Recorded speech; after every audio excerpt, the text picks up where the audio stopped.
Dictation शुरू होगा 5 second बाद। तुलसीदास का जन्म बांदा जिले के राजापुर गांव में हुआ था।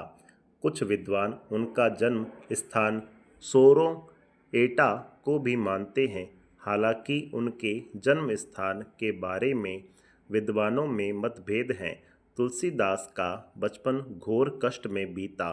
बालपन में ही उनका माता पिता से बिछोह हो गया था और भिक्षा भिक्षाटन द्वारा वे अपना जीवन यापन करने को विवश हुए।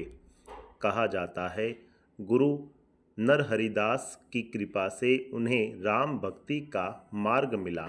रत्नावली से उनका विवाह होना और उनकी बातों से प्रभावित होकर तुलसीदास का गृह त्याग करने की कथा प्रसिद्ध है, किंतु इसका पर्याप्त प्रमाण नहीं मिलता।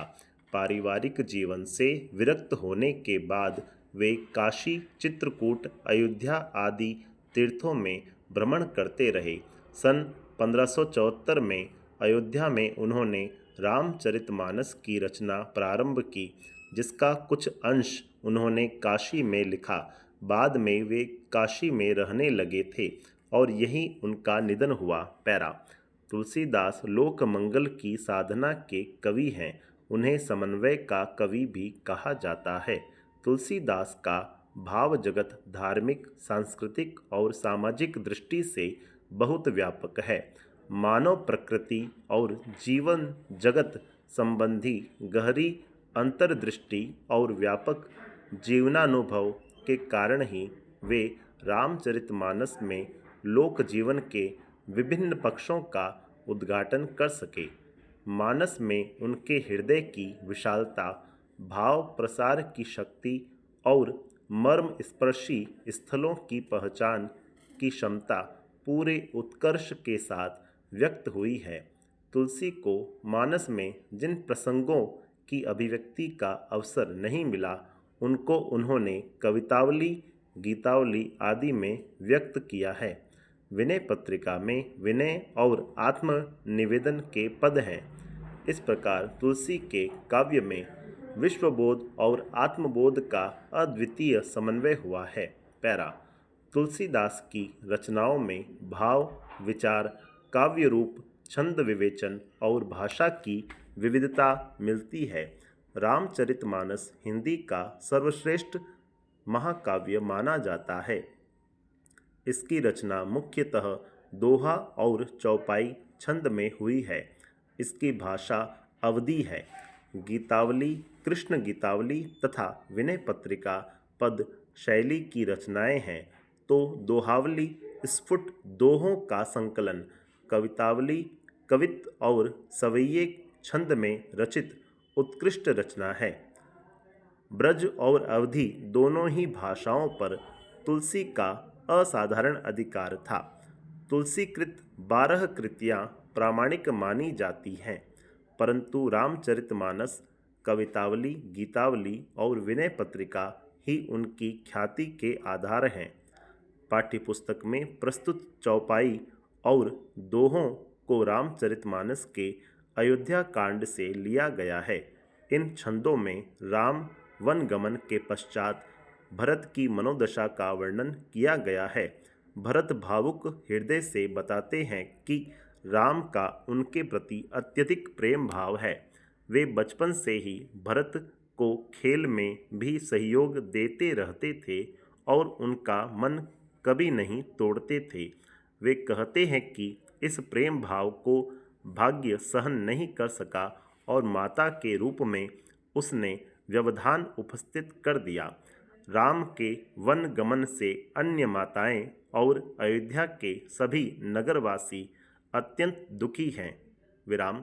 इस पाठ के अगले अंश में गीतावली के 2 पद दिए गए हैं, जिनमें से प्रथम पद में राम के वनगमन के बाद माता कौशल्या के हृदय की विरह वेदना का वर्णन किया गया है।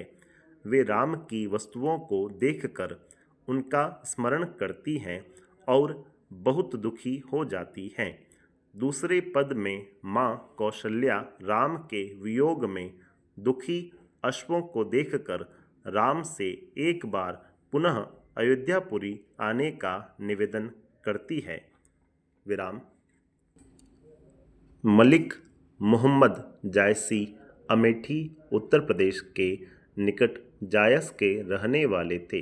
इसी कारण वे जायसी कहलाए।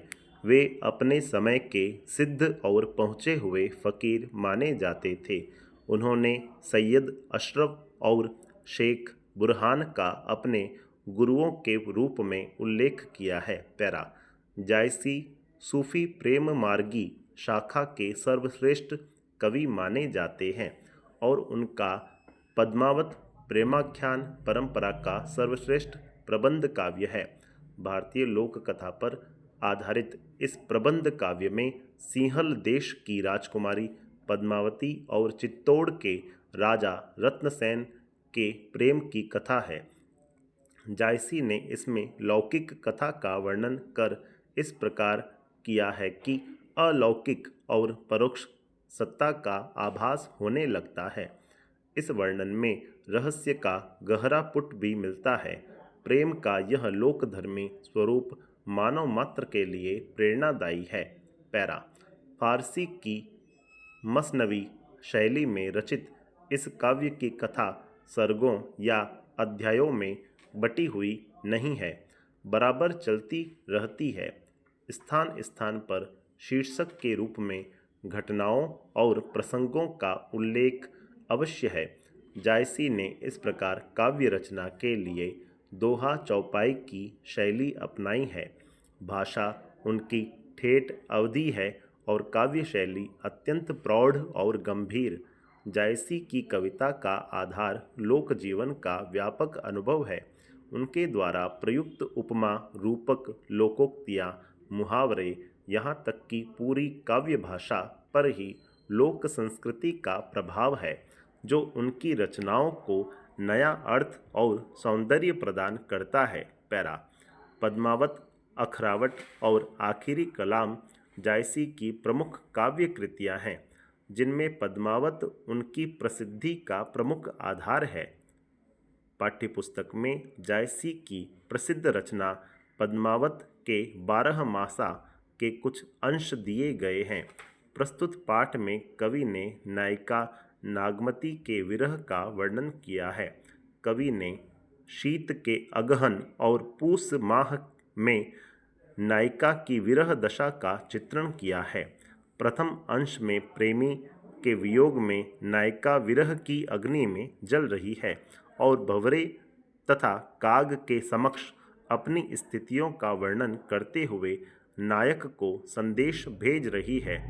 द्वितीय अंश में विरहिणी नायिका के वर्णन के साथ साथ शीत से उसका शरीर कांपने तथा वियोग से हृदय कांपने का सुंदर चित्रण है। चकई और कोकिला से नायिका के विरह की तुलना की गई है। नायिका विरह में शंख के समान हो गई है। तीसरे अंश में माघ महीने में जाड़े से कांपती हुई नागवती की विरह दशा का वर्णन है। वर्षा का होना तथा पवन का बहना भी विरह ताप को बढ़ा रहा है। अंतिम अंश में फाल्गुन मास में चलने वाले पवन झकोरे शीत को चौगुना बढ़ा रहे हैं। सभी फाग खेल रहे हैं, परंतु नायिका विरह ताप में और अधिक संतप्त होती जाती है। संपूर्ण विराम।